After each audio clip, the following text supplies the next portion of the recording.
காஞ்சிபுரம் மாவட்டம் ஆரம்பாக்கத்தில் உள்ள டாஸ்மாக் கடையை முதலமைச்சர் விஜய் மூடுவாரா என்று எதிர்பார்த்து கண்ணீருடன் வாழ்ந்து வரும் பெண்களின் வலிகளை நீங்களும் கேளுங்கள்.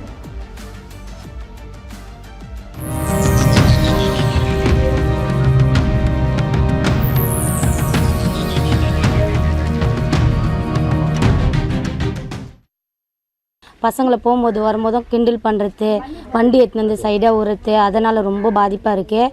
ஒரு ஈவினிங் டைமில் ஒரு ஹாஸ்பிட்டலுக்கு கூட ஒரு அர்ஜென்ட்டு கூட எங்கேயும் போக முடியல. போயிட்டு வரும்போது அவனுங்களா ஒரு ராங் ரூட்டில் வந்துட்டு எங்கள் மேலே வந்து அசிங்கமாக பேசிட்டு எங்களையே வந்து அடிக்க வரானுங்க.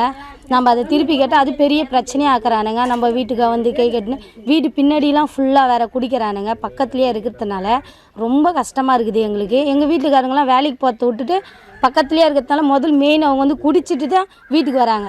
குடிச்சிட்டு வேலைக்கு போகாத, அது ரொம்ப கஷ்டமாக இருக்குது. எங்கள் வீடு மட்டும் இல்லை, இங்கே இருக்கிறவங்க எல்லார் வீடும் அப்படி தான் இருக்குது. கண்டிப்பாக விஜய் நான் நடவடிக்கை எடுப்பாருன்னு நினைக்கிறோம். இல்லைனா நாங்கள் கண்டிப்பாக எங்கள் ஊர் ஜனத்தோட ஸ்ட்ரைக் பண்ணுவோம். சார் எங்களுக்கு ரொம்ப இதுவாக கஷ்டமாக இருக்குது. எங்களுக்கு ராவ பார்க்கல என் புள்ளிகளை வச்சு ஆயிடுச்சுக்கு பல்லு கொடுத்துன்னு கேட்டுக்கிறேன்.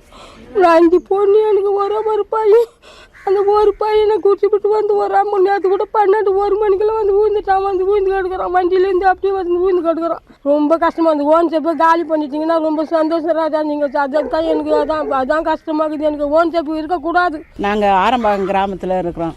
ஆனால் எங்களுக்கு வந்து பக்கத்தில் ஆத்தனஞ்சேரி கிராமத்தில் இருக்குதான் அந்த ஒயின் ஷாப்பு. அதனால் நாங்கள் எவ்வளோ போராடினோம், ஆனால் எடுக்க மாட்டாங்க. நாங்கள் எங்கள் ஊர் எல்லையில் தான் வச்சுக்கிறேன்றாங்க. ஆனால் வர கஷ்டமாகுது. நானே 2 முறை பாதிச்சிருக்கேன் அதில். ஏன்னா அந்த குடிகாரன் வந்து ஒரு இது எடுத்து அடித்தா என் மேலே விழுந்துன்னா அன்றைக்கே போயிருப்பேன் நான் ரோட்லேயே.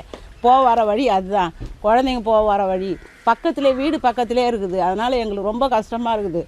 அதெல்லாம் பிள்ளைங்க எல்லாம் குடிச்சிட்டு வந்து இங்கேயே குடிக்கிறானுங்க, இந்த இடத்துங்களையே குடிக்கிறானுங்க. எங்களுக்கு ரொம்ப பாதிப்பாக இருக்குது. குடியால் எவ்வளோ நாசமாகுது, குடும்பம் எவ்வளோ நாசமாகுது, எங்களால் பொறுத்துக்கவே முடியல சார்.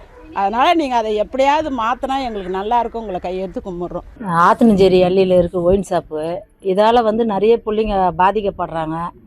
தொடர்ந்து 3 நாள் தொடர்ந்து ஆக்சிடெண்ட்டாக ஆச்சு. அதே மாதிரி ஸ்கூல் பசங்க நடந்து போக முடியல. எங்கள் வீடு பக்கம் இருக்கிறதுனால எங்கள் வீட்டுக்காரே போயிட்டு ஒயின் ஷாப்பில் குடிக்கிறாரு. இதால் வீட்லேயும் பல பிரச்சனைங்க இருக்குது. ஒரு நாள் நாங்கள் கண்ணீரோடு தான் இருக்கிறோம். ஏன்னு கேட்டால் குடிச்சிட்டு அவன் வந்து வேணும்னு மேலே வந்து தட்டிட்டு போகிறான். நம்ம கேள்வி கேட்டால் என்ன பண்ணுறானுங்க, ராங்காக பதில் சொல்கிறானுங்க, கத்தி வேறு கையில் காட்டுறானுங்க. ரொம்ப பயமாக இருக்குது. இதுக்கு ஒரு நடவடிக்கை எடுக்கிறதுக்கு கொஞ்சம் ஹெல்ப் பண்ணுங்கள்.